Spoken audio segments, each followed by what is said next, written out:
Welcome back दोस्तों, दोबारा स्वागत है मेरी न्यू फुल ब्लॉग में। तो आज है नवरात्रि का 9वां दिन, यानी आज हम दिन में नवरात्रि की कन्या पूजन करेंगे और शाम को श्री रामनवमी के रैली में भी जाएंगे। तो दोस्तों अभी सुबह के 5 बज रहे हैं और सुबह सुबह ही मम्मी ने बहुत सारा काम दे दिया है। मतलब क्या क्या करे ये पता ही नहीं चल रहा है, लेकिन काम तो होता रहेगा और आज का दिन भी एक्साइटिंग होने वाला है, इसलिए फटाफट से फ्रेश होकर अपना काम शुरू कर देता हूँ। तो मम्मी ने आज पहला काम ये सौंपा था कि मुझे अपने रूम को फटाफट से धोकर साफ कर लेना है, क्योंकि यहीं पर आज हमारी सारी कन्याओं को भोग लगेगा।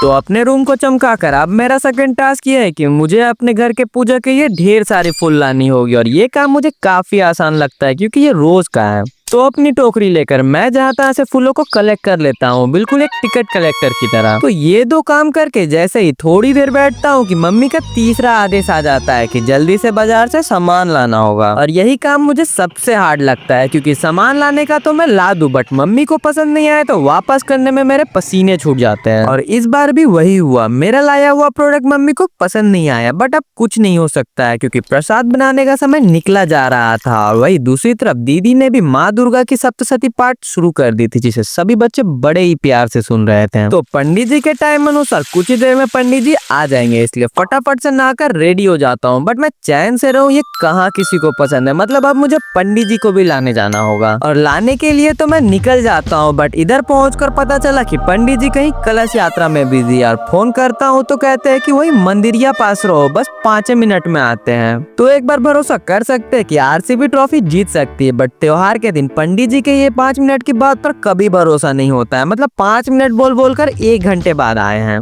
तो इससे पहले कि पंडित जी और कहीं जाए उन्हें फटाक से गाड़ी में बैठाकर अपने घर ला देता हूँ, क्योंकि सुबह से सारी कन्याएं भूखी हुई है, इसलिए फटाफट से हवन करवा कर कन्या पूजन शुरू करते हैं। तो एक तरफ हमारा प्रसाद बनकर ऑलमोस्ट रेडी हो चुका है और दूसरी तरफ पंडित जी हवन की सारी तैयारियां शुरू कर देते हैं। बट इसी बीच मैं सभी बच्चों के पाँव रंग देता हूँ, पर हमारे भैरव जी को शायद इसमें बहुत मजा आ रहा है। तो इससे पहले कि बच्चे बैठे बैठे बोर हो जाए, मैं उन्हें लेकर एक गेम खिलवाता हूँ, वही ट्रेंडिंग वाली गेम जिसमें सभी बच्चों के फ्यूचर पूछते हैं। तो हनुमान जी बड़ा होकर क्या बनेगा? इंजीनियर। क्या बोला तूने? इंजीनियर। ताली मार रहे, ताली मार। अते मिंटी डॉक्टर। डॉक्टर। टमाटर बड़े मजेदार, वाह टमाटर बड़े। और रोहित तुम बड़ा होकर क्या बनेगी? टीचर। टीचर बनेगी। मंजिल को भुलाकर जिया तो क्या जिया।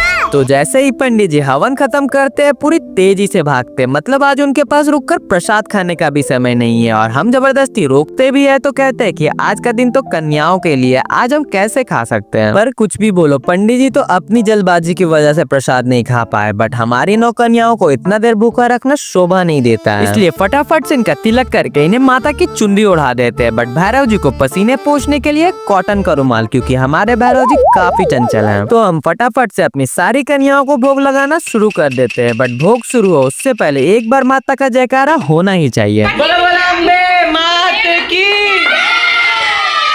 तो सभी कन्याएं बड़े ही प्यार से भोग ग्रहण कर रहे थे और इनका ये बचपना देखकर मुझे मेरे बचपन के दिन याद आ गए, जब पड़ोस की भाभी नवरात्रि के समय मुझे भैरव बाबा के रूप में बुलाती थी। और वो भी क्या दिन थे, मतलब फ्री की मस्त मस्त डिशेस भी मिलती थी और साथ में खाने के पैसे भी मिलते थे।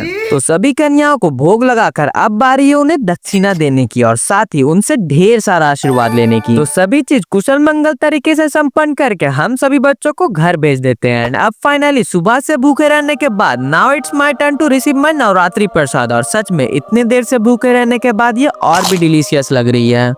तो दोस्तों आज की हमारी नवरात्रि यहीं समाप्त होती है और हमें तो सौभाग्य प्राप्त हुआ कि हम इन 9 कन्याओं को इतने अच्छे तरीके से खिला पाएँ। तो अब मैं आपसे थोड़ी देर के लिए रेस्ट चाहता हूँ क्योंकि हमारी रामनवमी की रैली थोड़ी देर में ही शुरू हो जाएगी और सुबह से बहुत थक चुका हूँ, इसलिए अब मैं जा रहा हूँ थोड़ा रेस्ट करने। 2 hours later.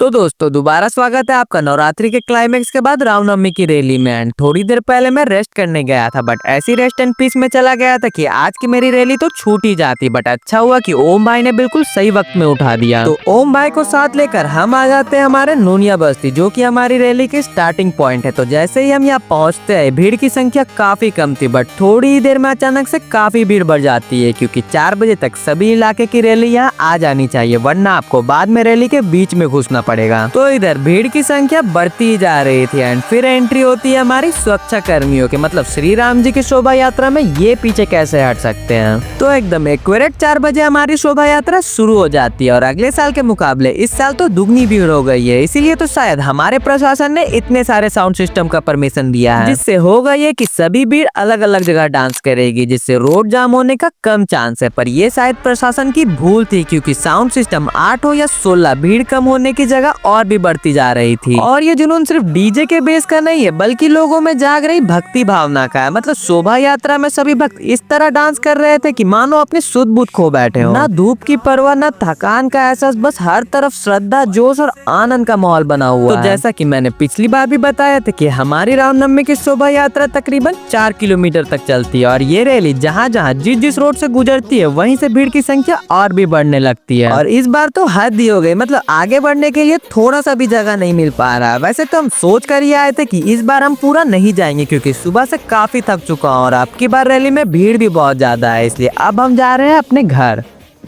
तो दोस्तों आज की व्लॉग यहीं समाप्त होती है और रामनवमी रैली में बहुत ही ज़्यादा भीड़ थी, इसलिए आगे बढ़ने की जगह ही नहीं मिल रही थी, इसलिए हम आधे में ही घूम गए। तो मिलते हैं आपको नेक्स्ट व्लॉग में। बट हाँ, जाने से पहले सब्सक्राइब जरूर कर दे और अगर आप पहले से ही सब्सक्राइब्ड हो तो ये वीडियो उस बंदे को जरूर भेजना जिसे ये वीडियो अच्छा लगे और वो भी सब्सक्राइब कर ले।